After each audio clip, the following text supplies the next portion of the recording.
আপনারা দেখছেন বাউল গানের আসর বসন্ত বাতাসে, সৌজন্যে JFG air cargo, crown banqueting Birmingham এবং গুরু সাউন্ড সেলিব্রেটিং 10 ইয়ার্স।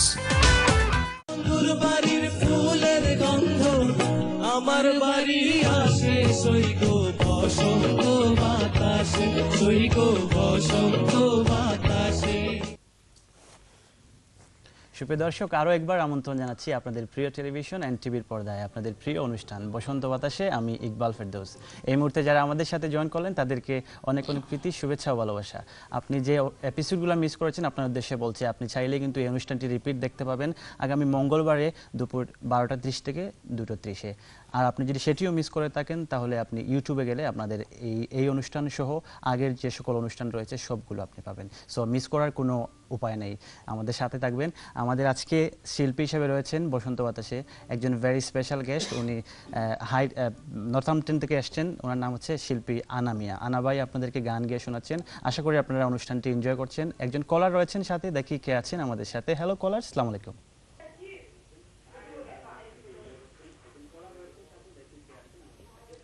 জি কলার, আপনি কি শুনতে পাচ্ছেন? আপনি একটু টিভির সামনে থেকে একটু সরে কথা বলুন, কেমন? হ্যালো, আসসালামু আলাইকুম। ওয়ালাইকুম সালাম। কে বলছিলেন, কোথা থেকে? জি আমি আনা ভাইয়ের সাথে কথা কইতাম চাই। জি আনা ভাই লগে মাতকা তাই শুনরা। আসসালামু আলাইকুম। হ্যালো, আসসালামু আলাইকুম। শফিক ভাই ভালো আছেন? জি আনা ভাই, আমি শফিক কইরা। জয় চিনছি আপনি করবা জানি। আমি শফিক কইরা। জয় হুনরাম কোকা। ও একটা গান তো কইলাম, কলিজাতে দাগ লেগেছে, ওটা গাইও। আচ্ছা ঠিক আছে, ওকে প্লিজ। ওকে ওকে কলার, আপনাকে অনেক অনেক ধন্যবাদ। আপনি সাথে থাকুন, আমাদের শিল্পী চেষ্টা করবেন গান গাওয়ার জন্য। নেক্সট কোন গান শোনাবেন আনা ভাই? আমি এখন কাজল দেওয়ানের একটা গান। কাজল দেওয়ানের, ওকে।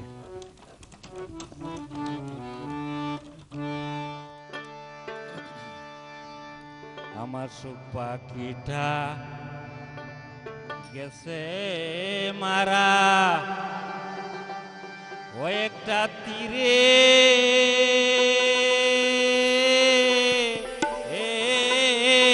রাগাত পাইয়া গো ওই আমি আজো কান্দি পাখি ঠার লাগি।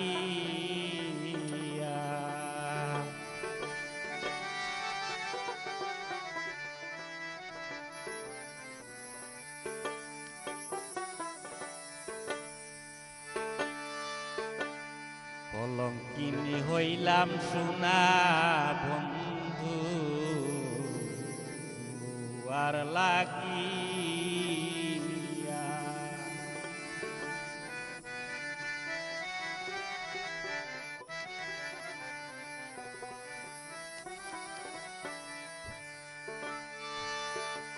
সে আমারে ছেড়ে গেছে জন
যাই ভুলিয়া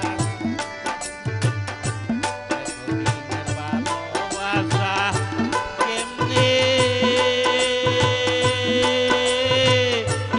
যাই ভুলিয়া গো ওই আমি আজও কান্দি পাখি তার লাগিয়া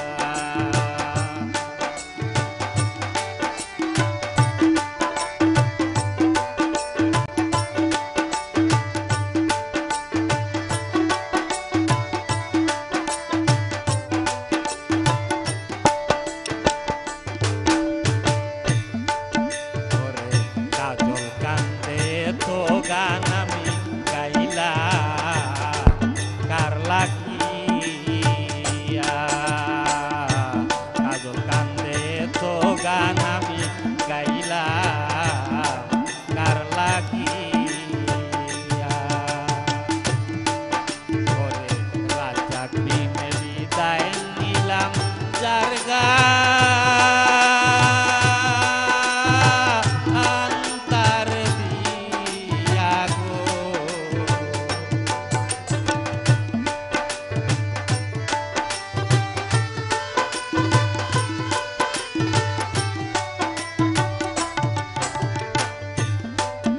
ওরে রাজা বিনে বিদায় নিলাম যার আন্তার দিয়া গো আমি আজও কান্দি পাখি তার লাগিয়া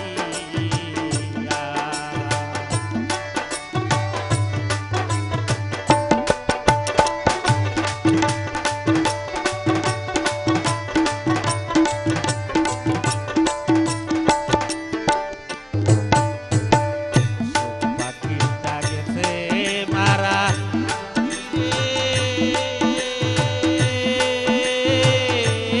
রাগাত পাইয়া গো আমি আজও কান্দি পাখি তার লাগিয়া আমি আজও কান্দি পাখি তার লাগিয়া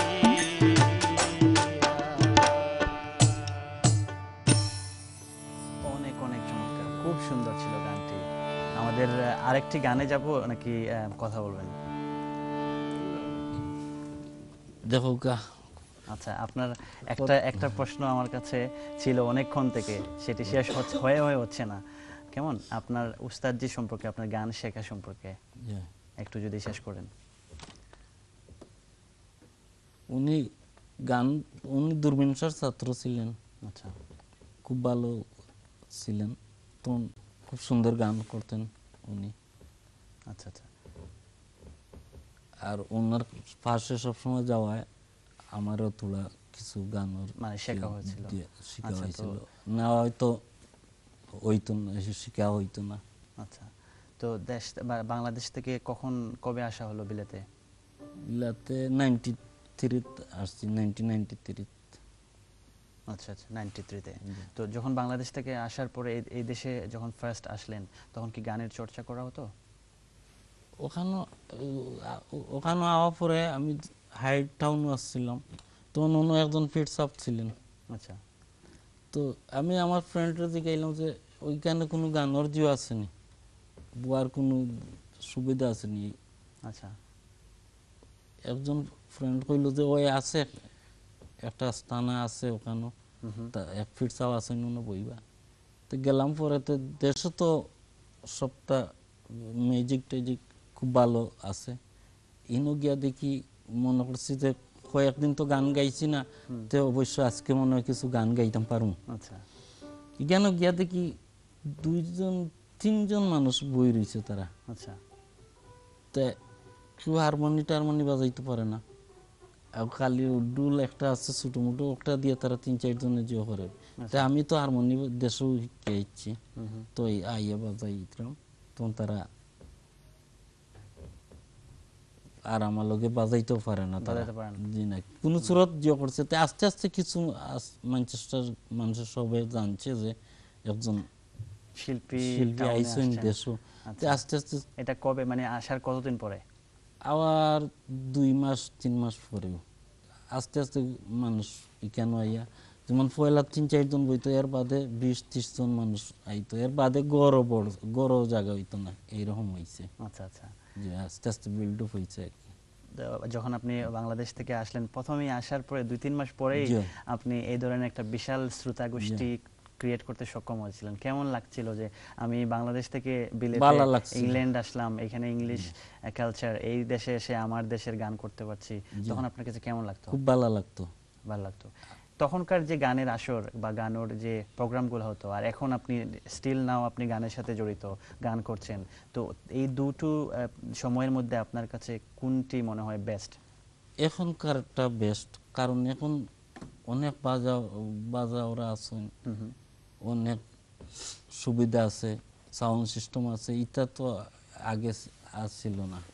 আচ্ছা আচ্ছা। ম্যানচেস্টার আমি আসছিলাম, 2-1 শিল্পী আসলো, যেমন নুরুজ্জামান সাহেব, বাবু ভাই করে একজন মানুষ, ওরা 2-3 জন মানুষ আছিল তারা। আচ্ছা, তো এখন আপনি মনে করছেন যে এখন এখন অনেক best, ভালো। যেহেতু এখন গানের অনেকেই গান করছেন, বাট আপনার কি মনে হচ্ছে না যে দিন দিন আমাদের যে সংস্কৃতি, আমাদের যে কালচার, আমাদের যে গান চর্চা, সেটা আস্তে আস্তে কমছে, এখন মানুষ অন্য ভিন্ন সংস্কৃতির দিকে ঝুঁকছে, সেটা কি মনে হয়? জি না, এখনো মনে হচ্ছে যে আরো বেশি বেশি বাড়ছে, বাউল গান খুব ভালো আগ্রহ। আর অনেক কথা বলবো, যাব ছোট্ট একটা ব্রেকে যেতে হবে, কেমন? অলরাইট ভিউয়ার্স, আপনারা দেখছেন বসন্ত বাতাসে, আমি ইকবাল ফেরদৌস আছি আপনাদের সাথে, এবং আমি থাকবো রাত 1টা পর্যন্ত। আশা করি আপনিও আমার সাথে থাকবেন এবং আমাদের এই অনুষ্ঠানটি দেখবেন, কল করবেন, ইমেল করবেন। না, সময় হয়েছে ছোট্ট আরেকটি কমার্শিয়াল ব্রেক নেবার। কমার্শিয়াল ব্রেক শেষে আবারও আপনাদের মাঝেই ফিরে আসছি। ততক্ষণ পর্যন্ত সাথেই থাকুন, সঙ্গেই থাকুন বসন্ত বাতাসে।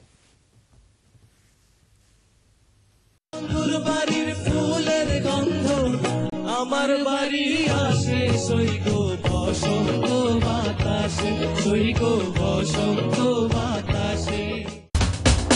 আপনারা দেখছেন বাউল গানের আসর বসন্ত বাতাসে, সৌজন্যে JFG air cargo, crown banqueting Birmingham এবং গুরু সাউন্ড সেলিব্রেটিং 10 years।